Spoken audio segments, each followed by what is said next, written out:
Well, hello everybody, welcome back to another video today. Today we'll be talking about the brand new update and the patch notes regarding Texas Chainsaw Massacre. Now, the last two different patch notes videos I created, the first one I had an opinion that it wasn't very substantial, was very niche, it wasn't really much of a patch. Follow-up one that I basically did was one, congratulating the developers, talking about how they're finally starting to get to some changes and some bug fixes and stuff that would actually substantially change some of the experience of the game. But let me tell you, based off of what I briefly heard about this patch notes, this is probably the most substantial patch notes that we've gotten for Texas Chainsaw Massacre yet. So I'm excited to get into it, and you guys definitely leave in the comment section down below what your opinions are regarding a lot of the changes the developers have implemented. I understand that there are people who are vocally in disagreement with me versus my opinions with other fucking patch notes, but that's perfectly fine. I welcome all criticism, I welcome all opinions. So if you would like to, or you have different opinions or comments, please leave them down in the comment section down below.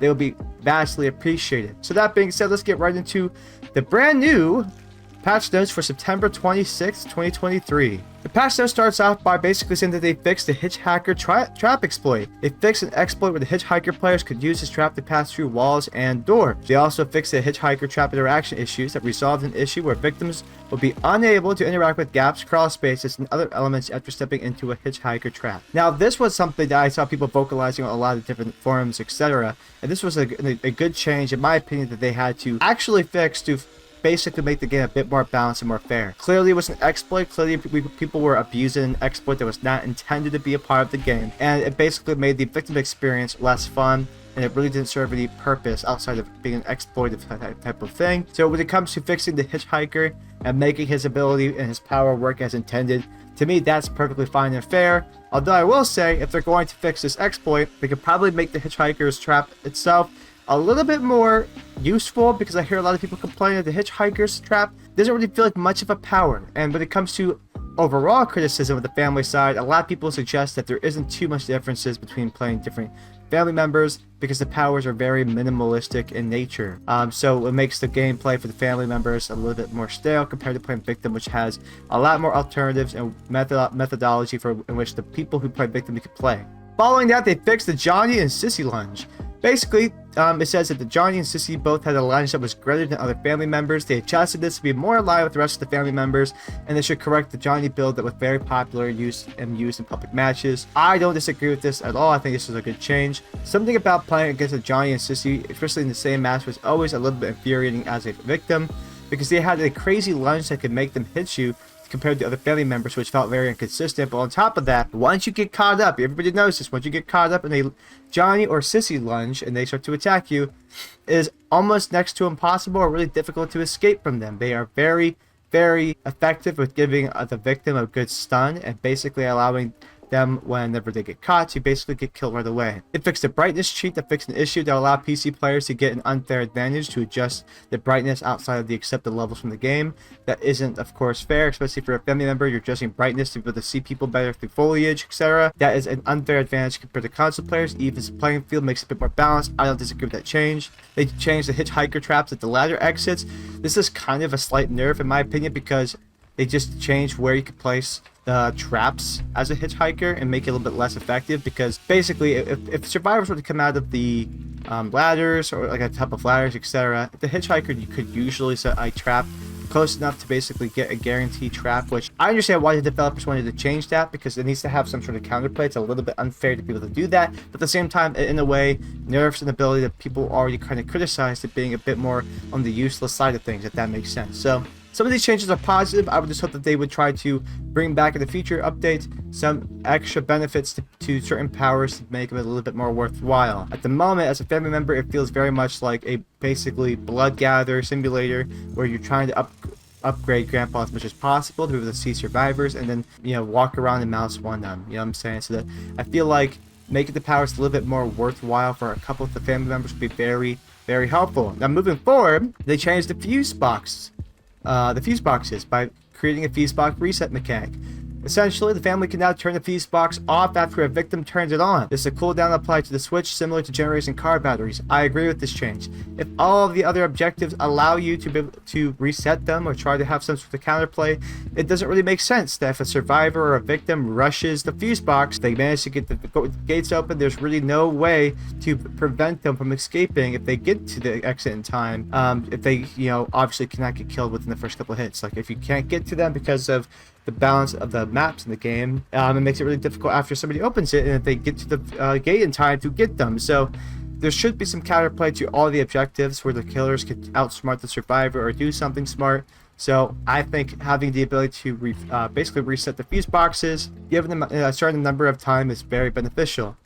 And a good change. They changed the family stun immunity. This is probably the most important change of the entirety of this entire thing. I know that you have all seen all the clips, all the really good survivors and victims of this game infinitely stunning family members over and over and over again. And because they didn't have a stun immunity after being stunned, a lot of the times they were unable and incapable of being able to play the game. You could essentially hold killer hostage to an extent by stunning them over and over and over again. It was very overpowered. It didn't really incentivize victims to utilize their surroundings more usefully. It's just allowing people, basically it's like old school Dead by Daylight, the same way where like people would camp a lot of the very, very strong pallet loops once they understood how strong they were, and then eventually people began to chain together different tiles. It's kind of like the same thing happening in Texas Chainsaw Massacre's phase, where you have victims realizing how much they could abuse a lot of the doors and stuff of the game, but then now this change hopefully is going to make victims be a bit more skillful and actually chain together different parts of the environment to create their escape and or waste the killer's time. This makes the most sense to me, and it made the most sense for DBD. The games are not necessarily comparable, but this is kind of the same stage that this game is going through. So if the family now has a 10-second stun immunity period after initial stun ends, there's no immunity after a family member is stunned by a victim bursting out of a hiding place. If you attempt to stun a family member who has immunity, you will not see the prompt for Leland's ability or a backstab. If you attempt to stun a family member who has immunity with a door slam, it will have no effect. Close encounters all vary in duration due to the individual family members having different stun recovery times, therefore the immunity period is different for each. Good changes in my opinion. Tuned. They tuned the Taekwondo perk by reducing some of the levels. Level 1 was reduced to 5 seconds stun duration, level 2 6 seconds stun duration, level 3 8 seconds stun duration. They also tuned the perk Agitator. Level 1 is now a 1.5 family bond reduction. Level 2 has a 2 level family bond reduction. I said second, I don't know why that didn't make any sense. Level 3 2.5 level family bond reduction. Tunes death performance and minigames. We have adjusted the amount of noise generated in gathering minigames when it is at full stealth. And then they tuned the Leland ability stun duration. We have adjusted the stun duration upgrades for Leland's lifesaver ability. And as they wrap up this, along with a lot of other different kinds of patch notes, they basically tell everybody to report any and all existing and persistent issues, to stay tuned to their official channels for any news or status of upcoming patches. And they basically said that, as they mentioned previously, they'll be starting to shift away from weekly patching, and the next patches may be a little bit less rigid in their scheduling and timing, meaning they'll have muerto times when it makes sense to do so and patch times to follow, and to thank you for your continued support and patience. These were some very worthwhile changes, but one thing I have not seen in this patch notes, which is also pretty important, is when is the reintegration of crossplay to PC.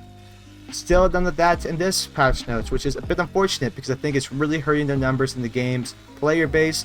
Again, secluding different, and this is just my opinion, like sectioning off and separating parts of player bases is just not healthy for any game that's supposed to have one giant healthy player base that plays and experiences things mutually together. Again, I understand them trying to section off cheaters from console players, but when you make the PC player pool smaller and then force PC players to run into hackers more frequently because they have to queue in with their own PC player base, it just creates a more of an unfun circumstance. I think we're seeing the effect of that with the player numbers starting to go down a bit. So I hope this gets people back into the game. I hope people do enjoy it. If not, well, then maybe we'll see what the direction this game goes in the future. Hopefully more content in the future comes out and brings people back to the game. But that being said, leave in the comment section down below, like I said in the beginning of the video, what do you guys think of the patch notes? What are you looking for from the developers to come out and fix? Is there any issues that you are experiencing persistently after this change, or these changes that you want to see? Give all of your thoughts and opinions down below. Thank you guys so much for watching. I hope you guys enjoyed. As always, stay tuned for more TCM patch note videos in the future, where I do plan on trying to cover them to the best of my ability. The best can be for me. My name is Mac. I'll talk to you guys all later. Peace out.